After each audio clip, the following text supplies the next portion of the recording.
الحمد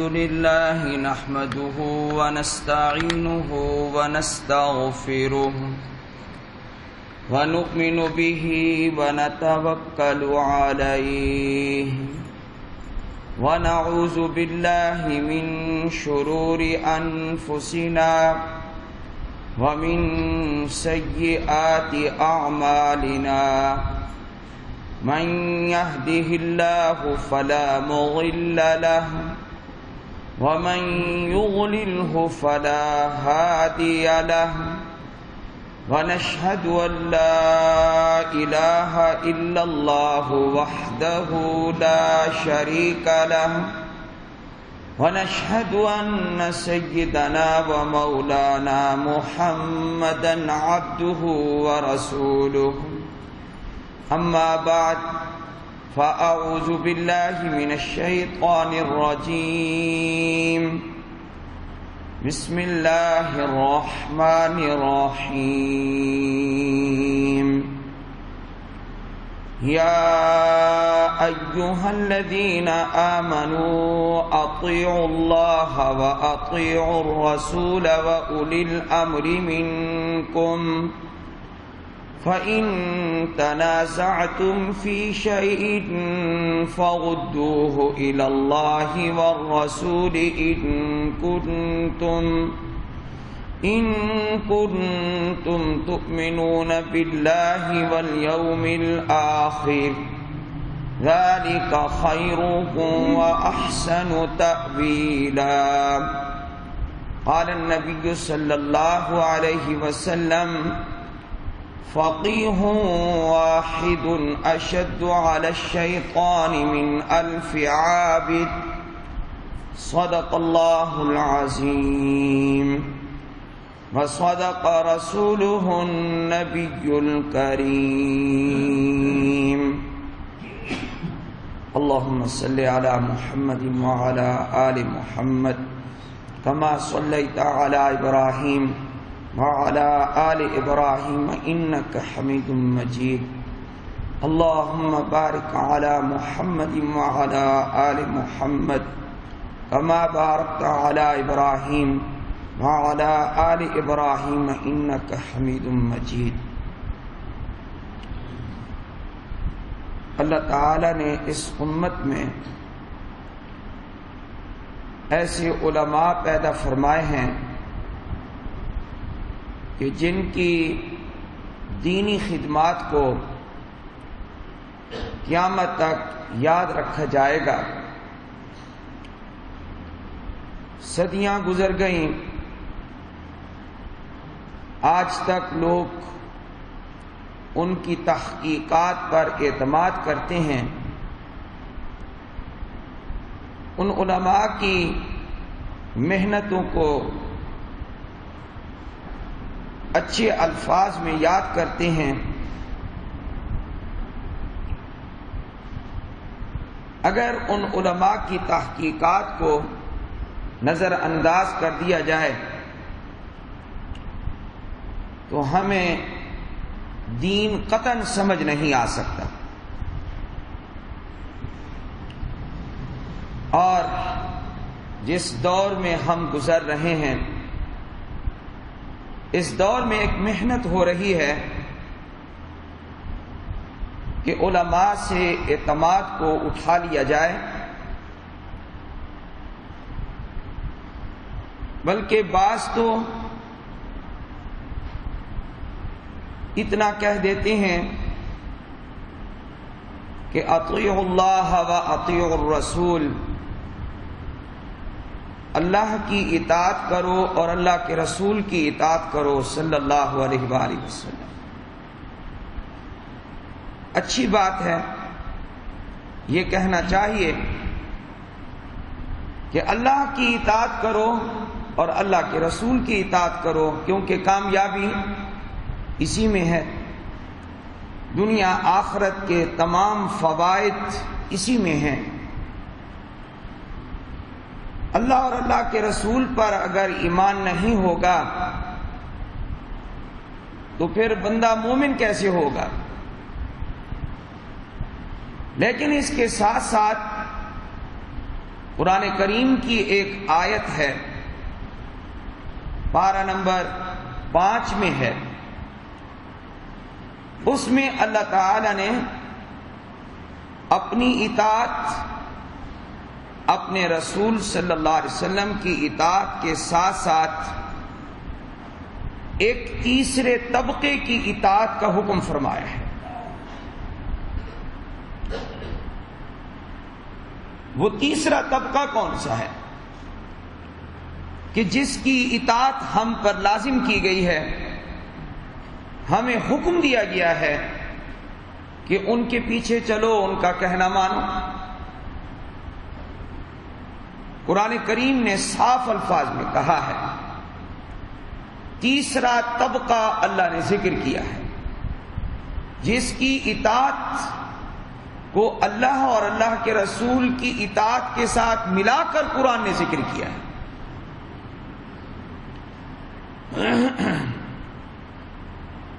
اللہ ارشاد فرماتے ہیں، یا ایھا الذین آمنوا، اے ایمان والو، اطیعوا اللہ و اطیعوا الرسول، تم اللہ کی اطاعت کرو اور رسول اللہ صلی اللہ علیہ وسلم کی اطاعت کرو، وَأُولِي الْأَمْرِ مِنْكُمْ، اور تم میں سے جو اولی الامر ہیں ان کی اطاعت کرو۔ یہ اولی الامر کون ہے؟ اس میں ایک قول یہ ہے کہ وقت کا بادشاہ، وقت کے امراء اور حکماء، حاکم، ان کی اطاعت ضروری ہے۔ بادشاہ وقت کی اطاعت، اس کے احکام پر عمل کرنا ضروری ہے۔ لیکن ابھی آپ وضاحت مکمل سنیں گے تو آپ کو میری بات کا مطلب سمجھ آئے گا، ورنہ آپ یہ کہیں گے کہ آج کل تو جو حکام ہیں وہ ظلم اور جور اور ستم ڈھائے ہوئے ہیں، اس لیے آج کے جو حکام ہیں ان کی اطاعت بھی واجب ہے۔ بہرحال تیسرا طبقہ اللہ نے ذکر کر دیا۔ بعض مفسرین کے نزدیک اس سے مراد ہے فقہا۔ فقہا کی اطاعت امت پر واجب ہے۔ یاد رکھیں، حکام کی اور امراء کی، بادشاہ وقت کی اطاعت اس وقت واجب ہوتی ہے جب وہ اپنا قانون، اپنا حکم شریعت کے مطابق بیان کرے، شریعت کے مطابق حکم دے، تو اس بادشاہ کی اطاعت رعایا پر واجب ہوتی ہے۔ اگر گورنر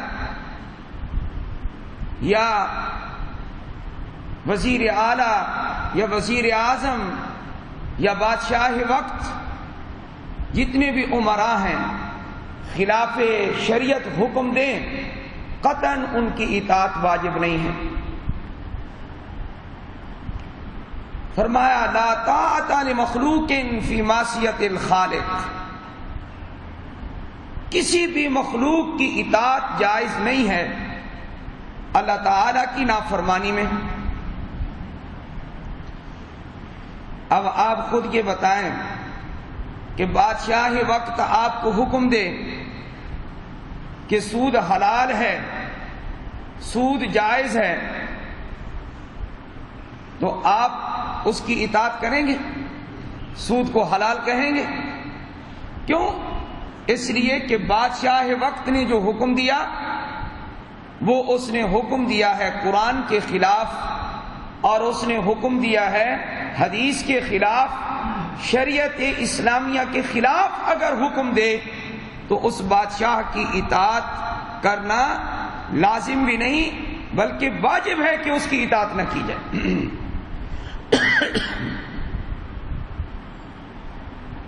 فقہائے امت کی کیا خدمات ہیں۔ اللہ تعالیٰ نے سب سے پہلے تو اپنے نبی علیہ الصلاۃ والسلام کی زبان مبارک سے فقیہ جو فقہ جانتا ہے اس کی تعریف کرائی ہے، اس کی مدح نبی علیہ السلام نے ارشاد فرمائی ہے۔ امت اس وقت اس بات کا شکار ہے تشدد کا کہ وہ فقہاء سے متنفر ہے، حالانکہ فقیہی کی فقاہت کے بغیر امت چل نہیں سکتی۔ فقیہ کا کام کیا ہوتا ہے؟ قرآن اور حدیث کو سامنے رکھ کر مسائل کا استنباط استخراج کرنا۔ اللہ تعالیٰ نے بہت سارے فقہاء پیدا کیے، صحابہ میں بھی فقیہ تھے، تابعین میں بھی فقیہ گزرے ہیں، تبع تابعین میں بھی فقیہ گزرے ہیں، اور آج بھی بعض علماء کو اللہ نے فقہ عطا فرمائی ہے۔ فقہ کہتے کسے ہیں؟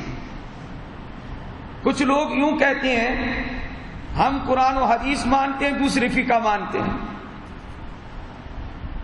یہ جو ذہن ہے یہ غلط ہے، حالانکہ فقہ وہی معتبر ہے جو قرآن اور حدیث کے اشارے سے مستخرج ہو۔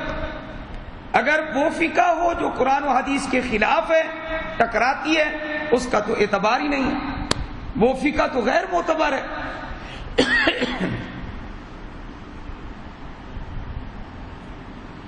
ایک مثال آپ کو دے کر میں سمجھاؤں،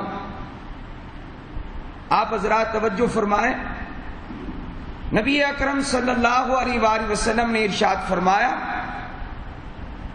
کسی کے کھانے میں اگر مکھی گر جائے، آپ نے بھی یہ حدیث سنی ہوگی، نبی علیہ السلام نے فرمایا کسی کے کھانے میں اگر مکھی گر جائے اس کو غوطہ دے، سالن ہے، دودھ ہے، کوئی چیز ہے، غوطہ دے کر نکالے اس کو۔ یہ حدیث بالکل صحیح اور درست ہے، آپ نے سنی ہوگی علماء سے۔ حدیث کی معتبر کتابوں میں یہ درج ہے، غوطہ دے کر اس کو باہر نکالے۔ کیوں؟ وجہ بھی ارشاد فرمائی، اس مکھی کے ہیں دو پر، ایک میں اللہ نے شفا رکھی ہے اور ایک میں اللہ نے بیماری رکھی ہے۔ یہ جب کسی چیز میں گرتی ہے تو بیماری والا جو پر ہے یہ اس میں ڈال دیتی ہے، اور شفا والا پر جو ہے یہ اوپر رکھنے کی کوشش کرتی ہے۔ تو جب اس کو غوطہ دیں گے تو جو اس کے پر میں بیماری تھی اس کے مد مقابل شفا بھی اندر داخل ہو جائے گی اور بیماری سے وہ چیز محفوظ رہے گی۔ اب کسی کا دل کرتا ہے تو اس کو پی لے، کھا لے، استعمال میں لائے، اور اگر خود نہیں دل کرتا کسی اور کو بتائے بغیر اس کو دے دے، وہ چیز حرام تو نہیں ہو جاتی نا۔ نبی کریم صلی اللہ علیہ وسلم کی یہ حدیث ہے، وہ حلال رہتی ہے، وہ چیز حرام نہیں ہوتی۔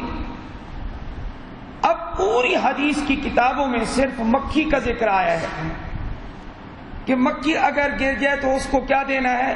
غوطہ دینا ہے۔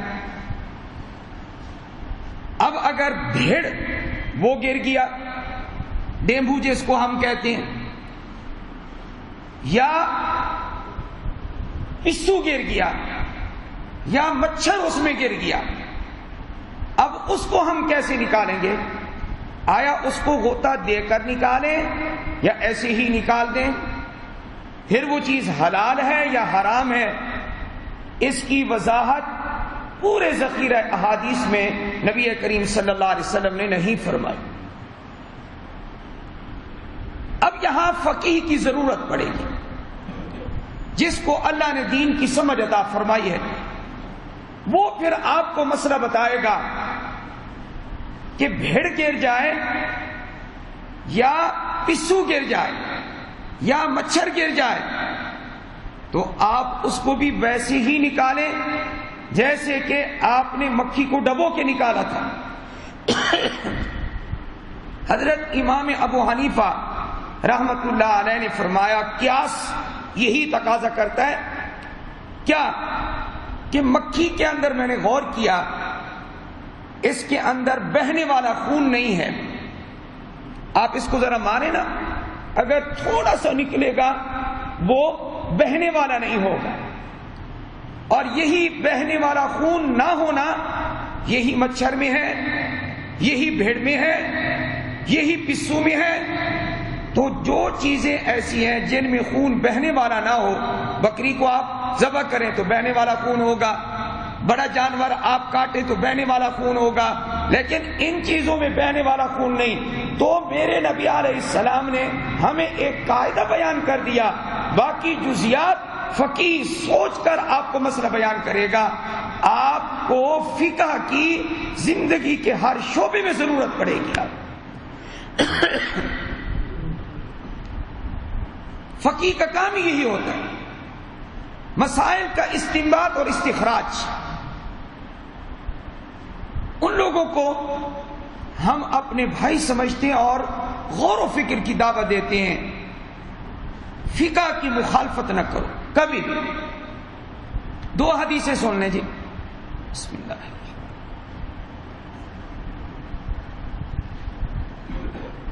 دو حدیثیں سماعت فرمائیں۔ توجہ آپ کی ادھر رہے،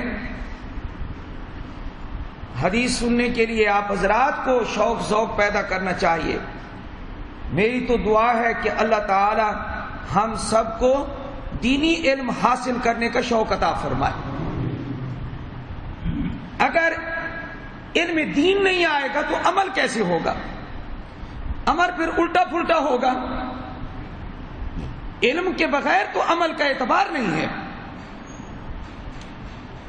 اور صحیح علم صحابہ سے ہمیں حاصل ہوا، جنہوں نے نبی کریم صلی اللہ علیہ وسلم سے پڑھا، پھر تابعین نے صحابہ سے پڑھا، پھر تبع تابعین نے تابعین سے پڑھا، پھر امت تک پہنچا، وہ صحیح اور درست علم ہے۔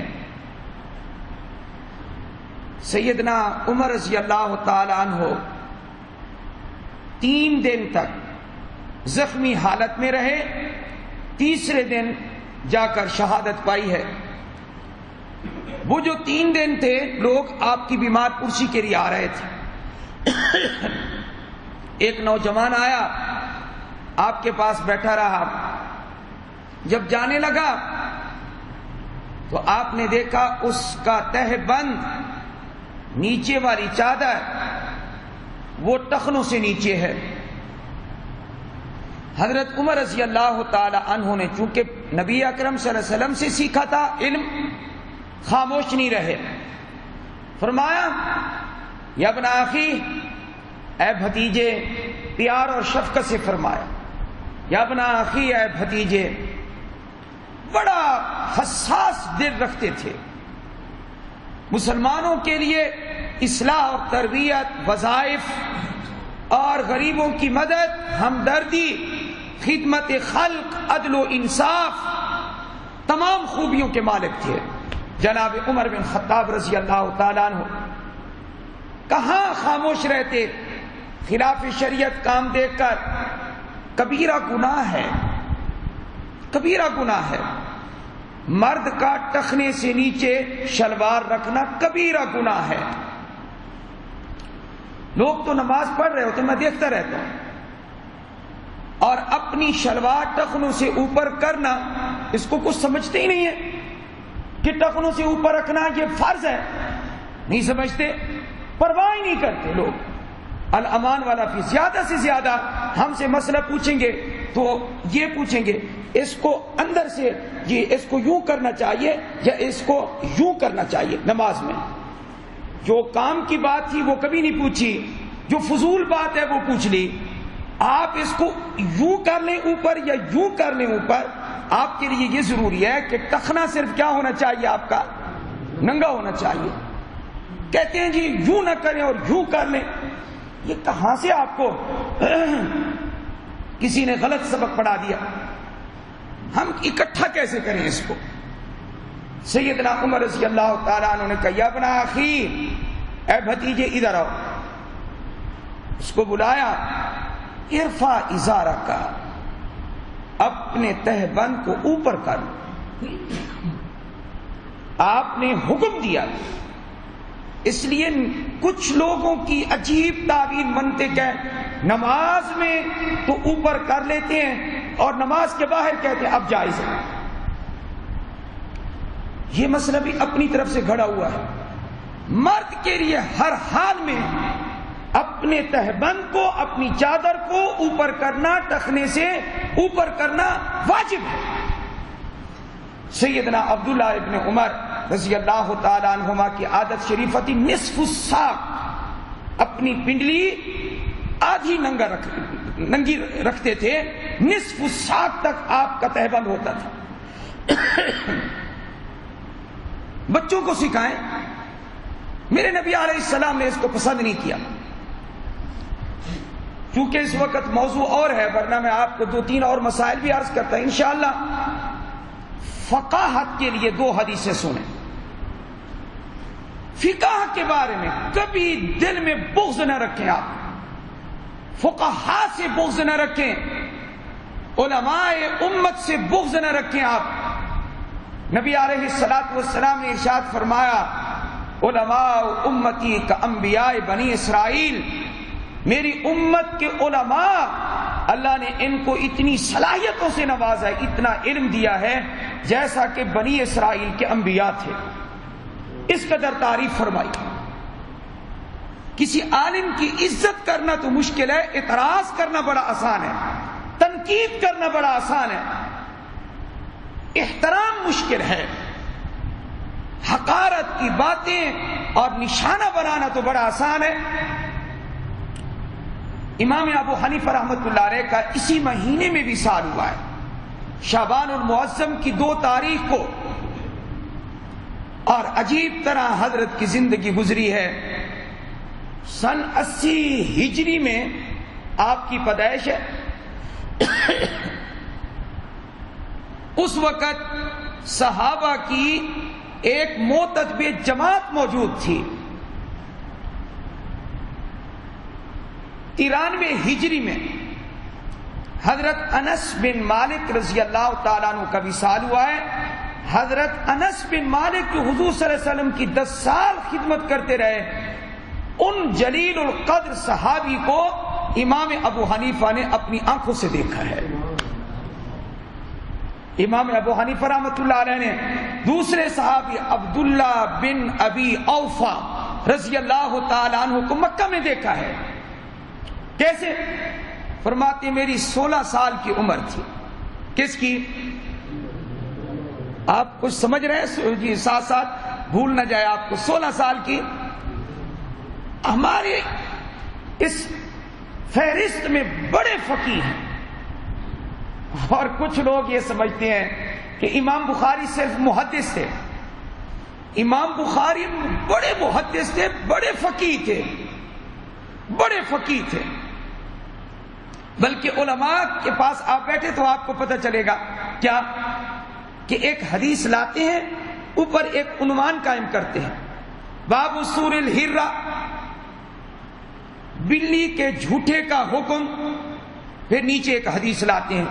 تو وہ جو ایک حکم حضرت بیان کر رہے ہیں حدیث سے نکال کر، اسی کا نام تو فقہ ہے۔ بلی کا جھوٹا حلال ہے یا حرام ہے؟ تو امام بخاری رحمہ اللہ نے اپنی بخاری شریف میں حدیث بھی بیان کی ہے، اپنی بخاری شریف میں فقہ بھی بیان فرمائی ہے۔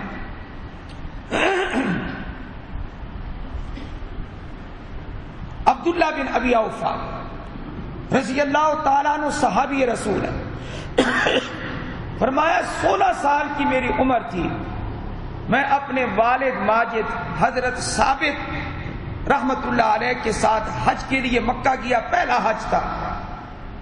امام ابو حنیفہ رحمۃ اللہ علیہ کی کل عمر کتنی ہے؟ آپ حضرات خود شمار کر لیں، سن 80 ہجری میں پیدائش ہے اور 150 ہجری میں وفات ہے، کل کتنی عمر ہو گئی؟ 70 سال۔ 70 سالہ عمر میں اللہ نے قسمت کیسی بنائی ہے امام ابو حنیفہ رحمۃ اللہ علیہ کی۔ کوئی مائی کا لال ہو نا تو وہ سامنے تو آئے، ابو حنیفہ کی قسمت پر رشک کرتے ہیں ہم۔ اللہ تعالیٰ نے 70 سال کی عمر میں 55 حج کی سعادت نصیب فرمائی۔ کتنے حج؟ 55 حج، 55 حج۔ آخری حج، دنیا کا اتنا بڑا امام، 4 اماموں میں سفید داڑھی اور اللہ کے سامنے عاجزی اور انکساری کا حال یہ ہے، فرمایا کعبۃ اللہ کا غلاف پکڑ کے رو رہے ہیں، اے پروردگار مجھ گناہگار کو بخش دے۔ ہے نہیں، یہ ابو حنیفہ ہے رحمت اللہ علیہ۔ 16 سال کی عمر میں پہلا حج امام ابو حنیفہ رحمت اللہ علیہ کا۔ فرماتے ہیں میں جب مکہ المکرمہ اپنے والد کے ساتھ پہنچا تو میں نے دیکھا کہ مسجد الحرام میں بڑا مجمع لگا ہوا ہے، بڑا مجمع ہے، اور لوگ ایک آدمی کا درس سن رہے ہیں، وہ دینی مسائل بیان کر رہے ہیں، لوگ اکٹھے ہو رہے ہیں۔ میں نے پوچھا اپنے والد صاحب سے، یہ کون ہے جن کا حلقہ درس اتنا وسیع ہے اور اتنا مقبول ہے کہ لوگوں کا ہجوم ہی ہجوم ہے؟ اللہ اکبر کبیرہ۔ تو کہتے ہیں میرے والد صاحب نے مجھے بتایا یہ کوئی عام عالم درس نہیں دے رہے، یہ نبی اکرم صلی اللہ علیہ وسلم کے صحابی حضرت عبداللہ بن ابی اوفا رضی اللہ تعالیٰ عنہ درس دے رہے ہیں اور لوگ ان کا درس سن رہے ہیں۔ تو فرمایا 16 سال کی عمر میں نے صحابی رسول کی زیارت کی ہے۔ حضرت سہل بن سعد صحابی رسول کی زیارت کی ہے۔ تو آپ نے صحابہ کی زیارت کی، تو جو صحابی کی زیارت کر لے اس کو کہتے ہیں تابعی۔ تو امام ابو حنیفہ رحمۃ اللہ علیہ تابعین میں سے ہیں۔ یہ مہینہ چونکہ وفات کا ہے اس لیے وفات کا واقعہ ابھی 2 منٹ میں عرض کروں گا۔ پہلے میں ان کی دینی سمجھ آپ کو بتاتا ہوں، اللہ نے کیا دینی سمجھ عطا فرمائی۔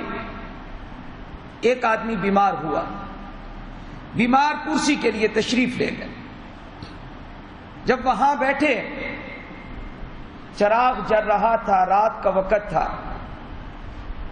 وہ آدمی اپنے آخری سانس پورے کر رہا تھا۔ بیٹھے بیٹھے امام ابو حنیفہ رحمۃ اللہ علیہ کے سامنے ہی اس کا وصال ہو گیا۔ جیسے اس کی روح پرواز ہوئی تو امام ابو حنیفہ رحمۃ اللہ علیہ نے چراغ پر پھونک مار دی اور چراغ کو بجھا دیا۔ لوگ بڑے حیران ہوئے کہ اتنا بڑا عالم ہو کر اتنی عجیب سی حرکت کر دی ہے کہ ادھر روح پرواز ہوئی، اب اس کو نہلانا ہے، کفن دفن کا بندوبست کرنا ہے، روشنی کی ضرورت ہے، اور ابو حنیفہ جیسا عظیم عالم روشنی کے وقت چراغ کو پھونک مار دیتا ہے، یہ کیسا عالم ہے؟ یہ جن لوگوں کو علماء کی باتیں سمجھ نہیں آتی ان کے دل میں وساوس پیدا ہوتے ہیں۔ آپ کو بھی تو تھوڑی دیر کے لیے پریشانی تو ہوئی نا کہ ابو حنیفہ رحمۃ اللہ علیہ نے کیوں چراغ کو پھونک ماری ہے؟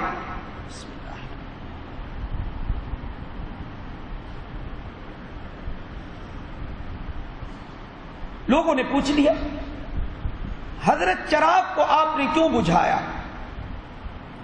امام ابو حنیفہ رحمۃ اللہ علیہ نے ارشاد فرمایا مجھے بھی معلوم ہے کہ اس وقت روشنی کی ضرورت ہے، لیکن یہ تو بتاؤ نا یہ چراغ کس کا تھا؟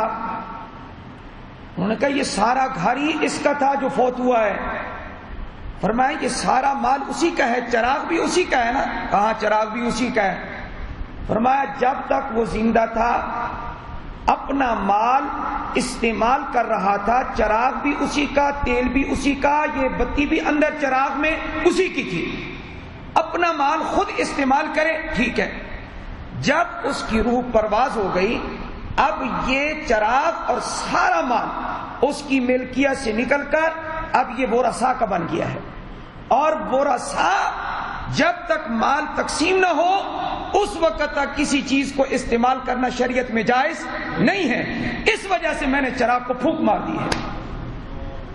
یہ تھا تقوی امام ابو حنیفہ رحمۃ اللہ علیہ کا، اور لوگوں کو سمجھایا۔ آج تو وراثت کو کچھ سمجھتے ہی نہیں کہ وراثت بھی تقسیم کرنی ہے یا نہیں۔ مال کی محبت نے ہمیں اندھا کر دیا ہے۔ بیٹیوں کو جہیز دے کر باقی وراثت سے محروم کر دیا، باقی وراثت دیتے ہی نہیں ہیں، چلو جی۔ اور بعض بڑے بڑے ذمہ دار سرمایہ دار ایسا ظلم کرتے ہیں، اپنی بیٹیوں کی شادیاں اس لیے نہیں کرتے کہ پھر یہ مال خود لے جائیں گی، ادھر چلا جائے گا، دوسروں کے پاس چلا جائے گا، زمین لے جائے گی، فلاں ہو جائے گا۔ اتنا بڑا ظلم لڑکیوں پر کرتے ہیں، وہ بوڑھیاں بیٹھی رہتی ہیں، بال سفید ہو جاتے ہیں، عمر ضائع ہو جاتی ہے۔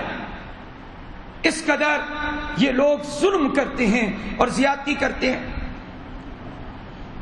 دو حدیثیں فقاہت کے بارے میں۔ نمبر 1، نبی کریم صلی اللہ علیہ وآلہ وسلم نے ارشاد فرمایا، من یرید اللہ بہ خیرا، جس کے ساتھ اللہ تعالی بھلائی کا ارادہ فرماتے ہیں اس کو کیا دیتے ہیں؟ جس بندے کے ساتھ اللہ بھلائی کا ارادہ کرتے ہیں اس کو کیا دیتے ہیں؟ اس کو کوئی یہ 5 کنال کی کوٹھی نہیں دے دیتے، اور اس کو بڑی بڑی گاڑیاں نہیں دے دیتے۔ اس کو اے اللہ تو جس کے ساتھ دین بھلائی کرتا ہے اس کو کیا دیتا ہے؟ کہا میں جس کے ساتھ خیر کا ارادہ کرتا ہوں اس کو محبوب چیز دیتا ہوں۔ اللہ کے ہاں کیا چیز محبوب ہے؟ یفقہہ فی الدین، اللہ اس کو دین میں فقہ عطا فرماتے ہیں، اللہ اس کو دین میں سمجھ عطا فرماتے ہیں۔ نبی کریم صلی اللہ علیہ وسلم نے یہاں فقہ کا لفظ بولا ہے، فقاہت فی الدین۔ ایک اور حدیث سنیں، فقیہ واحد اشد علی الشیطان من 1000 عابد۔ نبی کریم صلی اللہ علیہ وسلم نے فرمایا ایک فقیہ، لفظ کون سا بولا؟ ایک فقہ والا سمجھدار، دین میں سمجھ کو فقہ کہتے ہیں۔ ایک فقیہ اشد بھاری ہے علی الشیطان، شیطان پر، شیطان ڈرتا ہے فقیہ سے، من 1000 عابد، 1000 عبادت گزاروں سے اتنا نہیں ڈرتا جتنا ایک فقیہ سے شیطان ڈرتا ہے۔ میرے نبی کریم صلی اللہ علیہ وسلم نے فرمایا، کیوں؟ اس لیے کہ وہ اس کی چالیں سمجھتا ہے۔ شیخ عبد القادر جیلانی کو اللہ نے فقہ عطا فرمائی، دین میں سمجھ عطا فرمائی۔ عبادت کر رہے تھے، ایک روشنی نمودار ہوئی، میں تیرا رب ہوں، تو نے میری اتنی عبادت کیا، آج کے بعد عبادت معاف۔ شیخ عبد القادر جیلانی رحمۃ اللہ علیہ نے فرمایا تو شیطان ہے، تو کیا ہے؟ شیطان ہے۔ آج تو لوگ ہمیں کہتے ہیں رات کو چاند دیکھا تھا، اس کے اوپر یوں بنا ہوا تھا، یہ بنا ہوا تھا۔ اللہ نے اس لیے پیدا کیا تمہیں کہ یہاں زاویے بناتے رہو، صورتیں بناتے رہو۔ کوئی کہتا ہے عورت بیٹھی ہے چرخہ کاٹ رہی ہے، کوئی کہتا ہے درخت ہے۔ انہی چیزوں کے لیے اللہ نے ہمیں پیدا کیا ہے۔ تو کیا فرمایا؟ فرمایا ایک فقیہ شیطان پر 1000 عبادت گزاروں سے بھاری ہے، چالیں سمجھتا ہے۔ روشنی جو نمودار ہوئی، میں اور آپ ہوتے نا، اور اندھیرے میں کوئی چیز چمکتی، ہم کہتے کوئی کرامت ہو گئی ہے، بڑی کرامت ظاہر ہو گئی ہے۔ ہم جلدی جلدی لوگوں کو بتاتے آج میں نے نور دیکھا ہے، میں نورانی بن گیا ہوں، آج کے بعد مجھے نورانی صاحب کہا کرو، میں نور والا بن گیا ہوں۔ لیکن شیخ عبد القادر جیلانی رحمت اللہ علیہ کو اللہ نے دین میں سمجھ عطا فرمائی تو کیا فرمایا؟